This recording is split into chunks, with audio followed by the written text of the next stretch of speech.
اللہ اکبر، ان قربانیوں کی حقیقت کیا ہے؟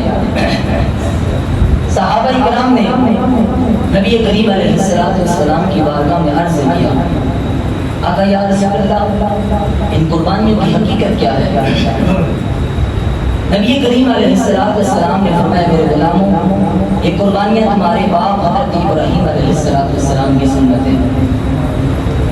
یہ قربانیاں جو ہیں حضرت سیدنا ابراہیم خلیل اللہ علیہ السلام کی سنت مبارکہ ہے۔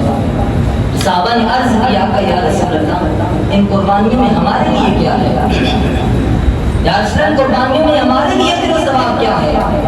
ہم قربانی کریں گے تو آقا یا رسول اللہ ہمیں ملے گا کیا؟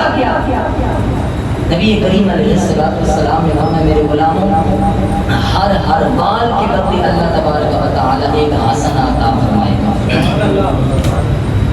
ہر بال کے بدلے ایک حسنہ۔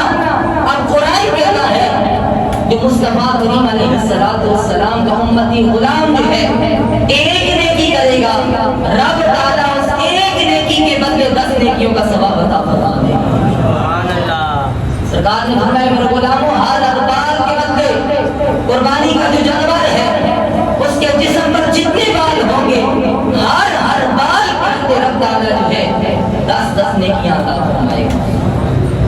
عرض کیا کہ یا رسول اللہ کچھ ایسے بھی جانور ہیں جن کے جسموں پر جو اون ہوتی ہے ان کا کیا ہے؟ نبی کریم علیہ السلام نے فرمایا ہر اون کے بدلے بھی رب تعالیٰ جو ہے 10 نیکیاں عطا فرمائے گا۔ تو یہ قربانی کی حقیقت ہے حضرات۔ حضور علیہ السلام نے فرمایا قربانی جو خوش دلی کے ساتھ کرنا، خوش دلی کے ساتھ کرنا، اللہ کی رضا کے لیے کرنا۔